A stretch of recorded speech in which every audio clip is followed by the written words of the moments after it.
question de Jean-Claude. Comment faisaient les ésotéristes ou quelle image utilisaient-ils pour appliquer les lois spirituelles quand il n'existait ni la télé ni la radio? Ni la télé ni la radio. Ben, ils parlaient. Ils se réunissaient, ils parlaient, ils échangeaient, et ils étaient généralement, c'était un peu plus dur à l'époque. C'est pour ça qu'on ne mettait pas 3 ans pour étudier la psyéso à l'époque, ou la voie de la sida. Il fallait qu'il y ait un maître physique, enfin, un prof, appelez ça comme vous voulez, ils s'en fout. Ça a toujours été très décontracté, la version psyéso. La version voie de la sida, c'était un peu plus pénible, un peu plus fort.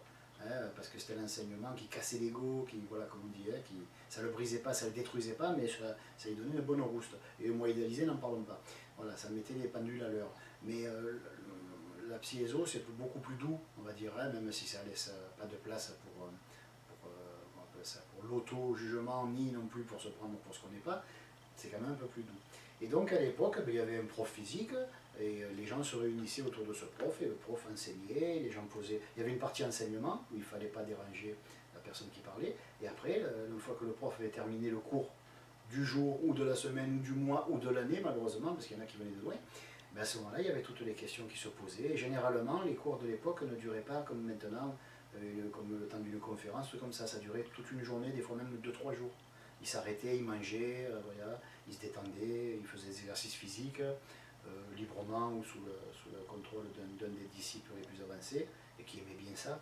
Voilà, parce que c'est tellement large la voie de la sida que voilà, dedans il y avait aussi des postures, des trucs comme ça, mais après ça a été abandonné. Et ceux qui ont porté la connaissance en Europe, ils ont bien vu que les Européens, ils n'avaient pas les mêmes articulations que les hindous, qui eux naissent déjà en lotus, ils sortent du ventre de la mer, ils sont déjà en lotus avec... voilà. Donc comme ça ne va pas trop avec l'état d'esprit ni avec la manière de vivre des Occidentaux, donc du coup, ben voilà, ils ont retiré l'aspect postural, ils ont laissé quelques mudras, pas tous, parce que maintenant, s'il fallait tous les apprendre, on ne pourrait pas, ça nous prendrait la tête. Donc la psyéso, c'est quoi finalement? C'est pas le meilleur de la voie de la sida, mais c'est le meilleur pour nous occidentaux. Donc autrement dit, c'est l'aspect le plus matérialiste de la voie de la sida. Voilà.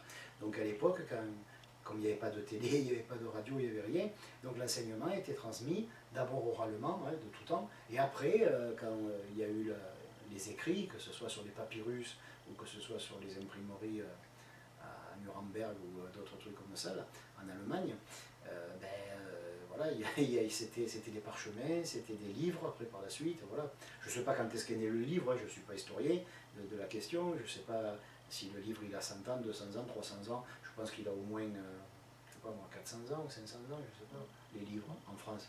En français, je parle, voilà. Bon, enfin, tout ça pour dire que tant qu'il n'y a pas eu la partie écrite, ben, tout était oral, tout simplement. Alors, attention, il y a une chose, j'en profite justement de la question, pour dire que, parce que ça on ne l'a jamais dit dans aucune vidéo, justement on ne le disait pas parce que quand ça a commencé, à l'époque, même si c'est récent, que c'est pas vieux, quand on a commencé nos premières vidéos, il y a des choses que je n'avais pas envie de dire, qui étaient libres à dire, mais c'est moi qui n'avais pas envie de les dire, pour des raisons que certains comprendront, et maintenant je pense que c'est plus d'actualité qu'on peut le dire. Il y en a qui ont posé la question, je profite de ça, pourquoi la psyéso ne dure que 3 ans. C'est vrai que ça m'a mis la puce à l'oreille, parce que généralement on dit ah, 3 ans c'est trop, je ne vais pas y arriver, je n'aurai pas la patience, alors qu'ils ont étudié 10 ans à l'école, un tas de conneries, mais je ne l'ai pas dit, c'est pas ce que j'ai dit, mais on va dire qu'ils ont perdu beaucoup de temps à apprendre des choses formidables qui vont leur servir tout le reste de leur vie, quel que soit leur métier. Voilà.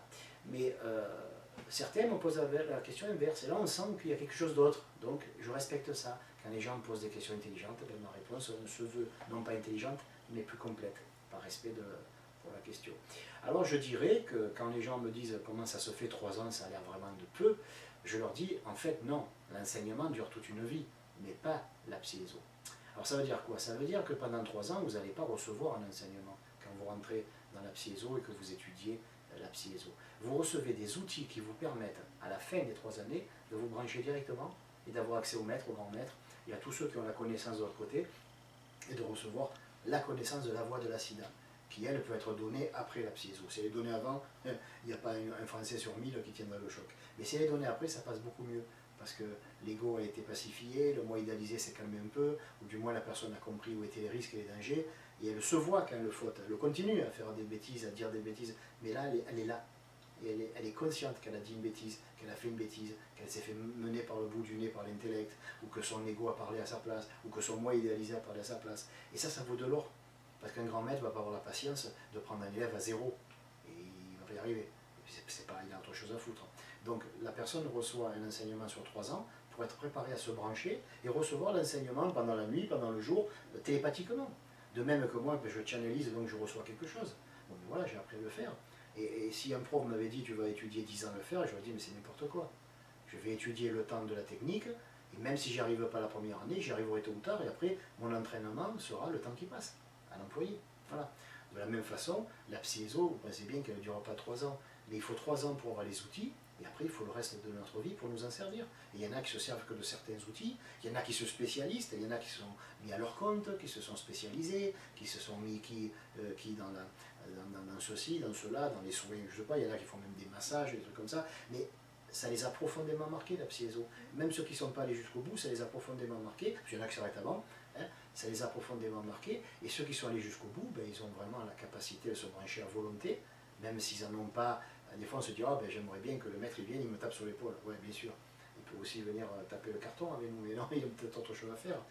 Et ils savent très bien que normalement, en 3 années, on est assez sage pour comprendre qu'ils ont autre chose à foutre que de forcer, parce que ça demande beaucoup d'efforts pour se densifier, pour qu'on puisse les voir psychiquement, parce qu'ils sont très hauts, hein, les grands maîtres. Les maîtres, ça va encore. Mais les grands maîtres, pour les voir, il faut vraiment ou être doué, ou voir qu'ils aient vraiment envie de descendre. C'est plutôt la deuxième version. Donc l'essentiel, c'est que le contact télépathique, donc l'enseignement, même avant, et surtout avant, hein, parce qu'il y avait moins de barrières mentales à passer à l'époque, les gens étaient plus ouverts à la spiritualité, on va dire la vraie, et on les formait pendant quelques temps, c'est peut-être même pas 3 ans, et après ben, ils se branchaient, et où qu'ils soient, ils recevaient l'enseignement télépathique, et après c'est fini, on n'a plus besoin de professeurs terrestres. C'est pas parce qu'on s'en passe, c'est parce qu'on sait tout, mais sur Terre, il n'y a plus de gens capables de nous donner un enseignement qui soit parfait. Voilà. Parce qu'il faut être parfaitement bien enseigné. Au départ, pour donner des outils, dire voilà un rabot, voilà comment on rabote, tu vas dans le sens, tu vas pas dans le sens inverse du poil du bois, hein, du fil du bois, voilà, c'est les béabas. Voilà, ça c'est un ventilateur, quand il se met à tourner, tu ne mets pas les mains dedans, sinon tu vas te retrouver avec les doigts en moins. Voilà, mais ce sont des bases. Et après, avec ces bases, les gens ont des outils qui leur permettent d'accéder à l'enseignement d'un plus haut niveau, qui ne doit pas être donné sur Terre pour des raisons qu'ils comprennent dès qu'ils le reçoivent. Voilà. Merci pour ta question et à bientôt.